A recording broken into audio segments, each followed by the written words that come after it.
Episode 84।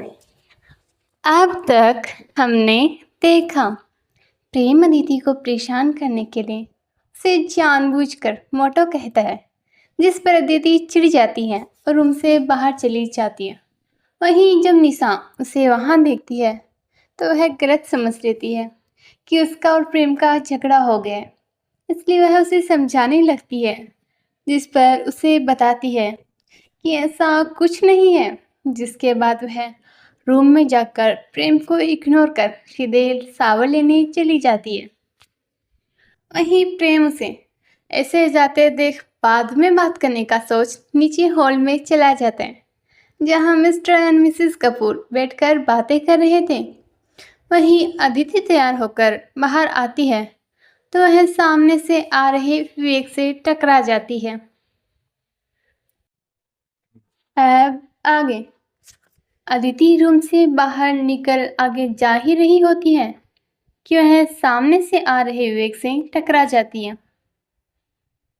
Sorry भैया, वो मेरा ध्यान नहीं गया। अदिति विवेक को देखकर उससे कहती है, जिस पर विवेक उसे शांत करते हुए कहता है, कोई बात नहीं, लेकिन आराम से चलो वरना तुम्हें चोट लग जाएगी। विवेक की बात सुनकर अदिति हामी में सिर हिलाते हुए उससे कहती है, मैं आगे से ध्यान रखूंगी। जिस पर विवेक भी हाँ में सिर हिला देता है। इसके बाद अदिति और विवेक दोनों शांत हो जाती हैं।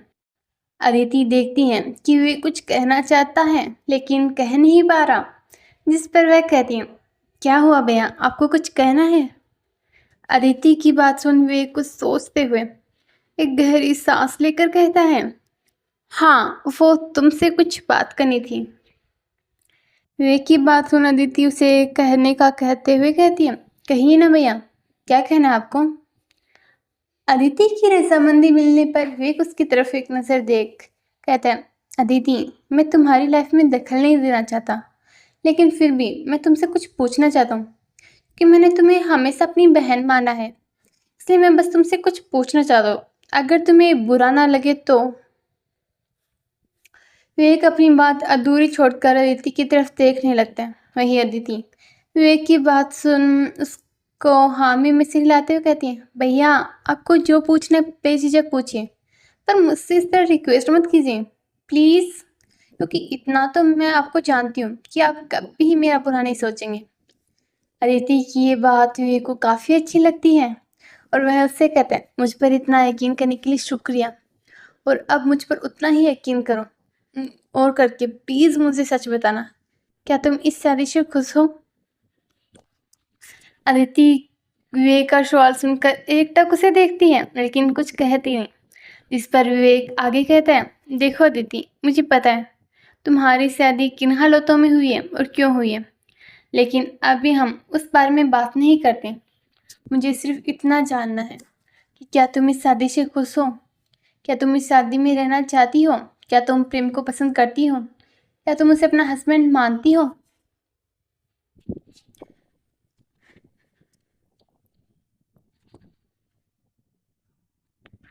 अदिति विवेक का सवाल सुन उसकी तरफ एकटक देख रही थी। उसे समझ नहीं आ रहा था कि वह उसे क्या कहे, क्योंकि उसने खुद इन सब के बारे में कभी नहीं सोचा, क्योंकि उसे डर था खुद बाद में कहीं उसे तकलीफ ना हो जब यह रिश्ता टूटे। लेकिन आज विवेक को इस तरह सवाल पूछने पर उसके दिमाग और दिल में हलचल होना शुरू हो गई, लेकिन उसे समझ नहीं आ रहा था कि वह क्या कहे और क्या नहीं।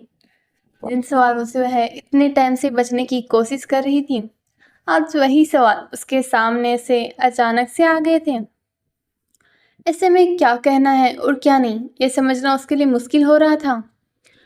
वही विवेक ने जब अदिति को कुछ न कहते देखा और किसी सोच में गुम देखा, तो उसने एक बार फिर कहा, अगर तुमने इस बारे में अभी तक कुछ नहीं सोचा है तो कोई बात नहीं, तुम एक बार सोच लो अच्छे से और बाद में मुझे बताना प्लीज़।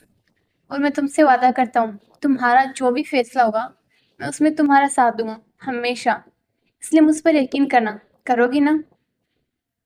विवेक की बात सुन और उसकी इतनी केयर देख अदिति को काफ़ी अच्छा लगता है। उसे समझ नहीं आता वह विवेक से क्या कहे, इसलिए वह उसकी तरफ देखकर सिर्फ हाँ में अपनी गर्दन हिला देती है। जिस पर विवेक उसे एक नज़र देख मुस्कुरा देता है, फिर वहाँ से जाने लगता है। तभी अदिति कुछ सोचकर कहती है, भैया। अदिति के मुँह से भैया इतने हल्के के साथ सुना विवेक को काफ़ी अच्छा लगा। उसने अदिति की तरफ देखकर एक प्यारी सी मुस्कान के साथ कहा, हाँ बोलो, कुछ कहना है?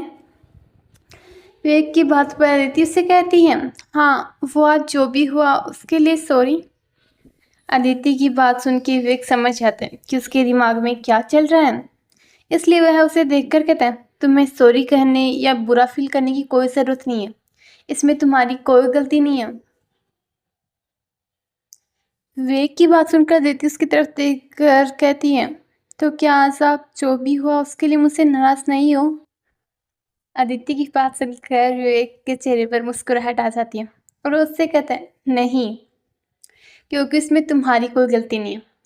अदिति के चेहरे पर यह सुन हल्की सी स्माइल आ जाती है, जिसके बाद कुछ सोचकर एक बार फिर वह कहती है, और अदिति इतना कह चुप हो जाती है क्योंकि उसे समझ नहीं आ रहा था कि वह आगे कुछ कहे या नहीं। वहीं विवेक उसके पास देखता है, जिसके बाद उसकी बात समझते हुए कहता है, और प्रेम की वाइफ होने के लिए भी मैं तुमसे नाराज़ नहीं हूँ और ना ही कभी होऊंगा, यकीन करो। इसके अलावा आगे भी तुम्हारा चाहे जो भी फैसला हो, इससे इस बात में कोई बदलाव नहीं आएगा कि तुम्हें मैंने अपनी बहन कहा है और तुम मेरी बहन हो, ओके? अदिति विवेक की बात सुन हो खुश हो जाती है और विवेक के गले लगाकर कहती है, थैंक्स भैया मुझे समझने के लिए। विवेक अदिति को गले लगाए हुए ही मुस्कुराकर कहता है, यही तो एक भाई का काम है कि वह अपनी बहन को समझे, और मैंने भी यही किया, तो इसमें बड़ी बात क्या है? अदिति विवेक से अलग होती है और उसकी तरफ देखकर एक प्यारी सी मुस्कुराहट के साथ कहती है, आपको पता है भाई, मुझे हमेशा से एक बड़ा भाई चाहिए था जो आपके रूप में मिल गया, थैंक्स भाई। अदिति की बात सुनकर विवेक के चेहरे पर एक बार फिर ना चाहते हुए मुस्कुराहट आ जाती है और वह कहता है, चलो तो ये तो अच्छी बात हुई। अब एक काम करो, तुम नीचे जाकर सबके पास थोड़ी देर बैठो, मॉम डैड को अच्छा लगेगा, तब तक मैं आता हूँ, ओके?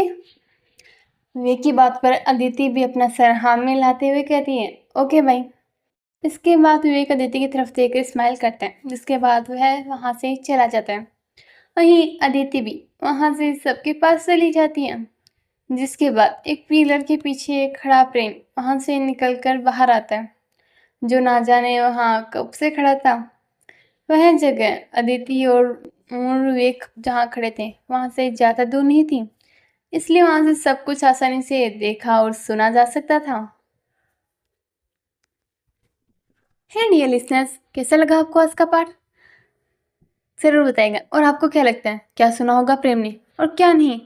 क्या उसने विवेक और अदिति की सारी बातें सुन ली है? अगर ऐसा है तो क्या होगा उसका रिएक्शन? क्या करेगा वह आगे? क्या वह गुस्सा हो जाएगा और निकालेगा अपना यह गुस्सा अदिति या विवेक के ऊपर? अपनी राय बताएगा ज़रूर। तो चलिए मिलते हैं जल्द ही अगले पार्ट में, तब तक के लिए बाय बाय।